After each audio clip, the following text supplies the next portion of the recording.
Arab Emirates' trillion-dollar oil economy, a different world has always existed.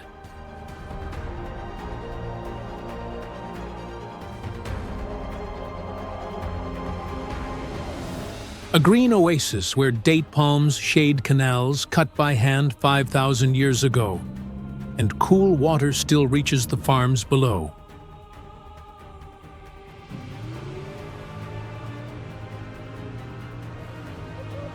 Further into the highlands, gray mountains hold Bronze Age tombs untouched.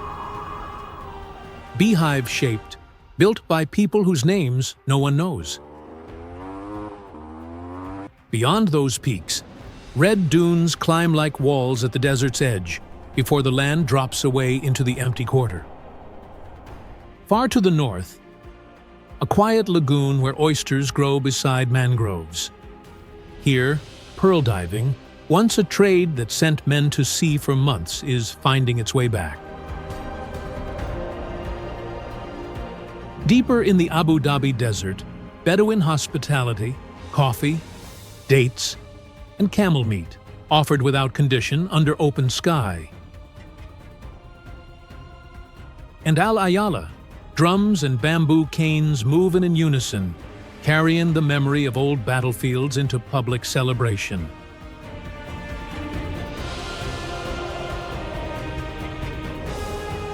Oil and modern vision turned the UAE into a Gulf power.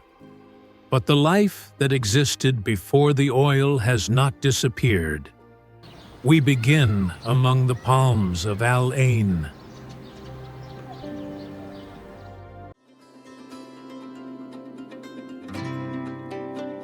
Dubai Creek at first light. The water is still, reflecting pink sky in both directions. An Abra, old wooden hull, small engine trailing blue smoke, cuts across the surface and leaves two long ripple lines that take a full minute to settle.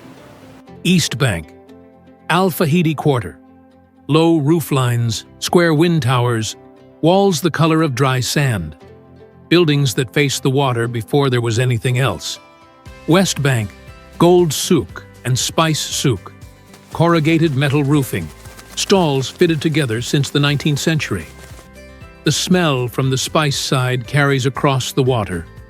Turmeric, dried lime, cardamom. The creek itself, 8.5 miles long, 660 to 3,940 feet wide, depending on where you stand, 21 to 23 feet deep. The only natural harbor between Kuwait and Muscat, deep enough to take a loaded dhow.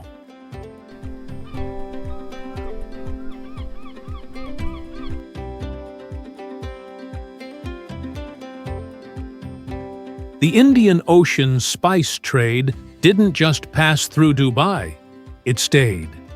Cardamom, saffron, cloves, cargo items that became daily ingredients in a generation. Dhow captains prayed before departing.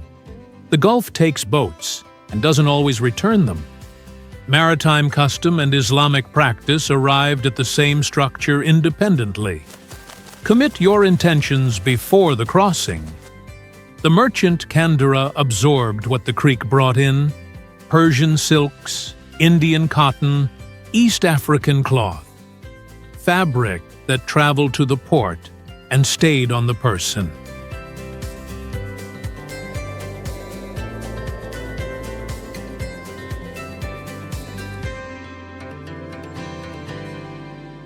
Dubai was not geographically exceptional. Every coastal settlement in the Gulf had access to the same water, the same winds, the same trade routes.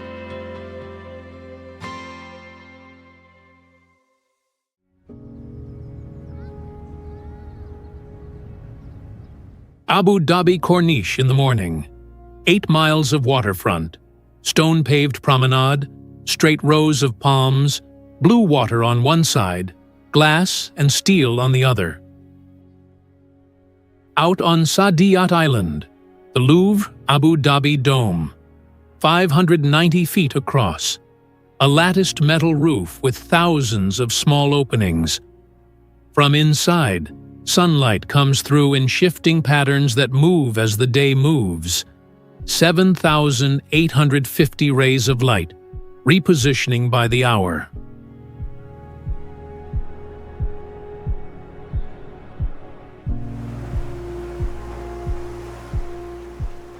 The GDP of Abu Dhabi Emirate in 2024, $308 billion. GDP per capita in 2023, $84,900, higher than the United States. 200 nationalities living in this city simultaneously. 88% of the population was born somewhere else. The national dish in the restaurants along the Corniche, mahbouz, basmati rice, slow-cooked lamb or chicken, dried lime, Gulf spices, 55 to 80 dirhams a plate. A dish engineered for conditions where nothing stays fresh. Dried lime because fresh doesn't survive the heat. Slow cooking because the protein needs to last. The logic of scarcity, served in a city of abundance. Haris during Ramadan, wheat and meat cooked down together, pulled apart. The same meal that fed pearl divers before a day's work on the Gulf. Still on every table in the city during the holy month.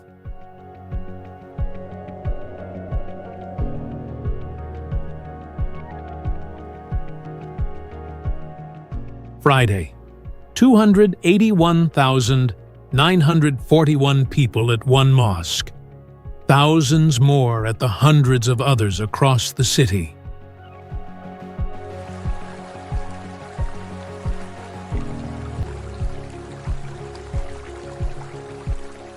The Aflaj is still running under Al Ain.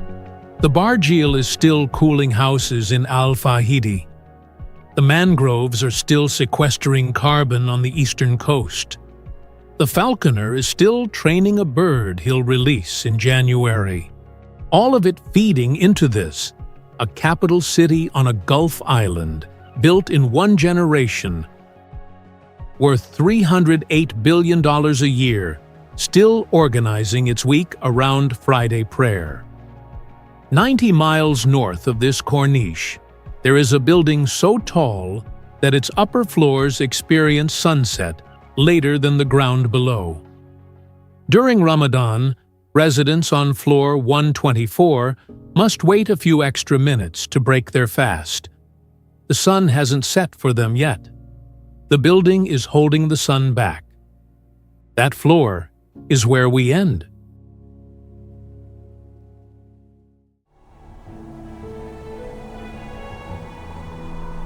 From a distance, Burj Khalifa doesn't read as a building. It reads as a silver needle pressed into blue sky. 163 floors tapering in a slow spiral, the form drawn from the Hymenocalis desert flower and from the proportions of Islamic architecture. The tip disappears into the upper atmosphere. You can't locate the end point. 2,717 feet. Built between 2004 and 2009. On sand. In a country with no native timber, no quarried stone, no river, no indigenous high-rise tradition. 6 years from first foundation pile to the tallest structure on Earth.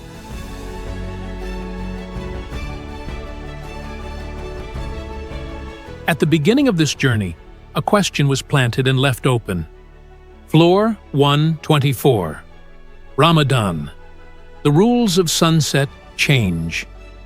Here is what happens. Islamic law requires the fast to break at sunset. Sunset is not an abstract concept. It is the precise moment the sun drops below the horizon at your location. On floor 124 of this building, that horizon is further away than it is on the ground. The sun hasn't set yet. 2 to 3 minutes more. A fatwa was issued in 2007 by the Abu Dhabi Islamic Authority addressing this directly. Residents above a certain floor height must calculate their iftar time based on their elevation, not ground level. Ancient religious law applied to a building that didn't exist when the law was written. Below, a man in a white kandura and a hard hat signs off on a structural inspection. Two complete systems, religious dress, industrial safety gear, occupying the same body on the same floor.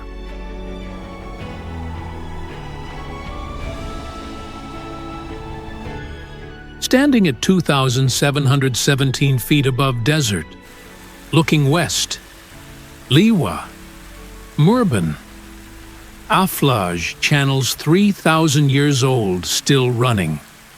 Same land. Different answer every century. Always an answer.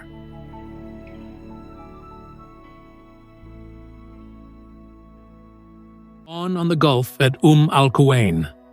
The water is flat, no wind yet, no chop, surface like polished pewter, reflecting nothing but sky.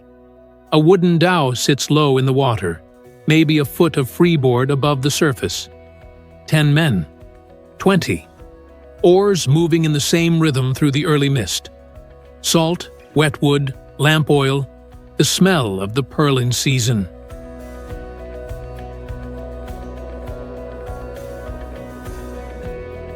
The diver goes over the side, feet first, and the weight pulls him down. 98 feet. 2 to 3 minutes of breath. Working by feel in near-zero visibility, prying oysters loose by hand from the seabed. Then up. 30 seconds of air. Then down again. Dozens of times before the sun moves far enough to matter. On the dhow between dives, dried fish, dates, rice. No fire, no cooking. Food that travels and keeps. Same logic as the desert, different water.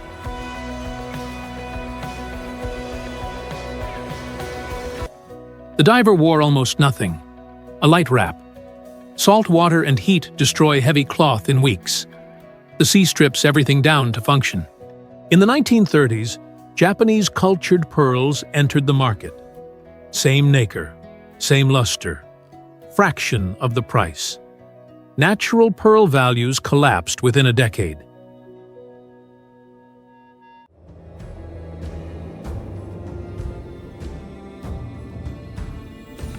Hatta is technically Dubai.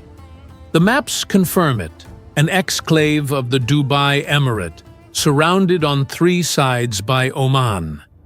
It looks nothing like Dubai. The traditional houses here are built from the mountain itself. Local stone stacked without mortar, walls thick enough to hold cool through midday, and warmth through cold nights. Flat roofs used for drying food. Every material came from within sight of the house. Nothing imported. Nothing that needed a road. The beekeepers here don't follow a calendar. They follow the trees. When the summer tree flowers on the eastern slopes, the hives move east. When those blooms finish and the cedar flowers open higher up, the hives go up. The bees and the keepers read the same signals: pollen load, wind direction, the color of new growth on rocky terrain. Samar honey sells for $107 a pound. Pale yellow, mild, with a flavor that doesn't exist anywhere else in the country, because the samar tree doesn't grow on the coastal plains. You can't manufacture the geography. Honey is the Hatta gift for every occasion. A visit, Eid, a birth. Given it means, I am giving you the most valuable thing this land produces.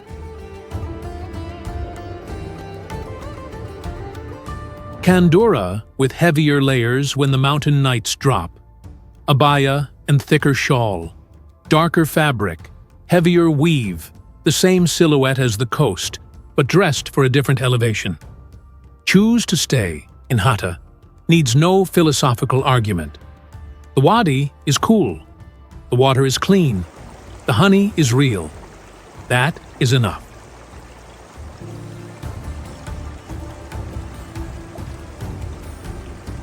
Every stop so far, a different answer to the same desert. Hada chose to stay small and stay true. It is still here. 80 miles to the west, in 1902, someone asked a completely different question. Not how to survive the desert. How to make the desert irrelevant to anyone passing through. What does a port in the middle of nowhere offer that Bombay, Muscat, and Basra cannot? The answer was one line: zero taxes. Every ship in the Gulf was suddenly listening. 6,345 feet. The highest point in the UAE January mornings up here. Gray rock wrapped in mist. Air clean and cold enough to feel in your throat with every breath. The thermometer drops to 23 degrees. Sometimes lower, and sometimes snow. Real accumulating snow. 100 miles west of here, the desert sits at 122 degrees in summer. Both of those things are the same country. The Shihu built their homes into this ridge. Low stone walls, thick enough to hold heat. Flat roofs, no large windows. Not the open courtyard architecture of the coast. A different engineering answer to a different climate problem.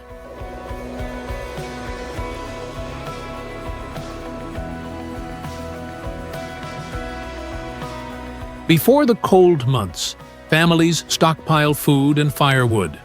Not ceremony, not tradition, logistics. The mountain closes itself off in winter, and you either prepared or you didn't. What the mountain does produce: Sidr honey, $71.50 a pound. The cedar tree flowers only at this elevation. The honey exists because the isolation exists. Geography creates the product and sets the price.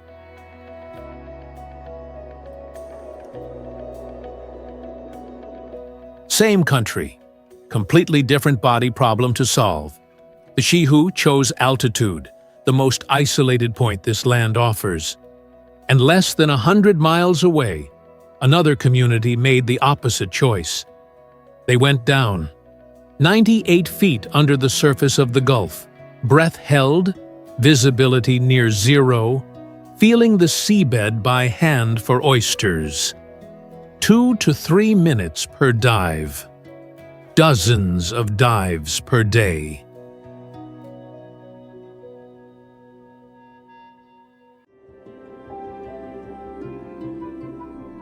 Abu Dhabi, desert at first light. Low gold sun, long shadows on flat sand. One man standing alone, right arm extended, thick leather cuffs over the forearm. On the fist, a peregrine falcon wearing a hard leather hood, completely still.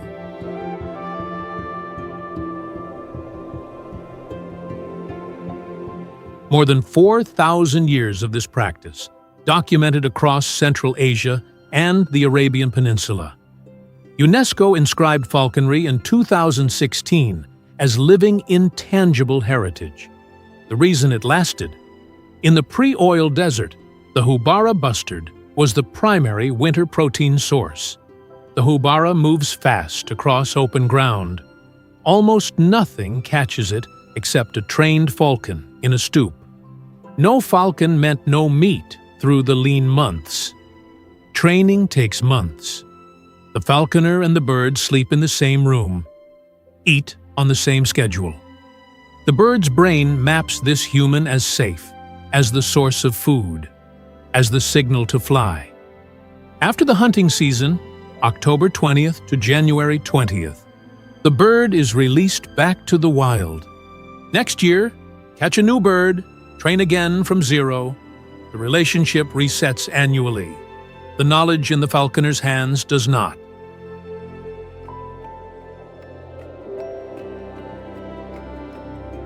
$500,000 is not the price of a bird. It is the price of 4,000 years of accumulated knowledge, about how to make the fastest animal on Earth hunt for you, compressed into one falconer's relationship with one bird that will be released back to the wild in January.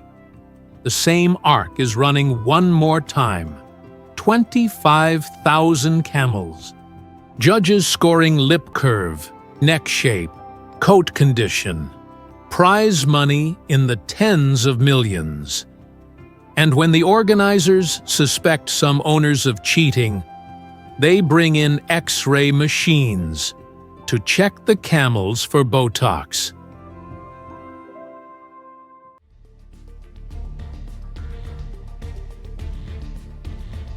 The first light at Liwa doesn't arrive. It pours. Orange, low, cutting sideways across the face of the sand. Shadows from the dunes stretch hundreds of meters west, sharp as knife edges. No wind, no sound at all. The sand here isn't white. It's deep amber, warm, almost the color of honey pulled slowly from the comb. Not the pale gold you picture. Darker, richer, far out at the edge of sight. A low, dark line of date palms, impossibly green against all that gold. That's Liwa, 60 miles from the Persian Gulf. This is where Al Nahyan and Al Maktoum were born, the two families who built Abu Dhabi and Dubai. They didn't come from the coast. They came from here, not stranded, not passing through. This was home, chosen deliberately, generation after generation.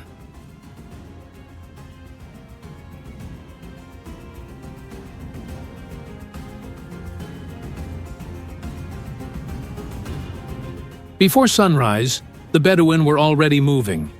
Camels relocated before 6 a.m., when the sand was still cool underfoot and the air hadn't turned. Their calendar wasn't clocks, it was temperature. Breakfast was tharid, bread torn apart and dropped into slow-cooked meat broth, sometimes with vegetables, eaten communally before the heat arrived. No refrigeration needed. Dense calories for a long day on the move. The desert doesn't allow complicated food. The survival system here was precise and non-negotiable. Date palms for sugar, water, and shade. Camels for milk, transport, and social standing. One palm could feed a family through a dry stretch. One camel could carry 3 months of supplies across open sand. A family without both didn't make it through a summer. Not metaphor, literal arithmetic.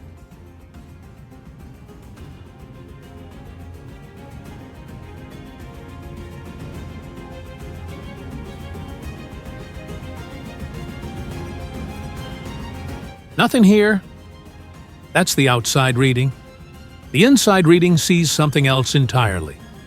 A working home with a water system, a food system, a clothing system, a navigation system for moving through complete darkness. The families who understood these dunes didn't abandon them when the world got easier. They stayed.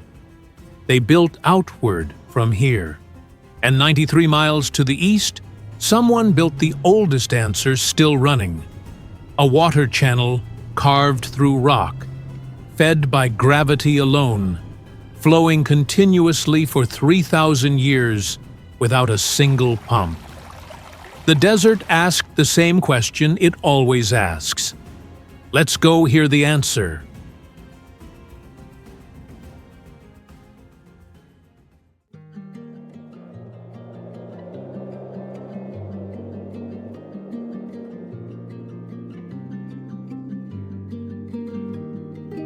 From floor 124, looking west, Liwa, amber dunes in first light. An Aflaj channel, water moving through dark earth without a single pump. An Abra cutting 2 lines across Dubai Creek at dawn. 35 tons of carpet, hand-knotted, laid flat under 82 domes. A tower at 2,717 feet, silver in afternoon sun. 1 heartbeat each.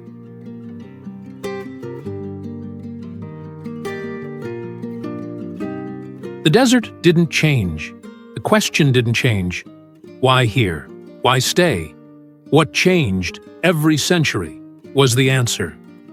Water channels cut through rock by hand, pearl routes across open gulf, a port tax abolished 56 years before oil, a carpet woven by 1,200 hands from 4 countries, a tower built through sand in 6 years. Each answer was built on the sand of the last one. None of them were the final answer. Come back to the sand. Not the tower. Not the city. The empty quarter. 984 feet of dune. 122 degrees. The same sand that was here before any of this began. The question is still there. So are the people. The answer is always under construction.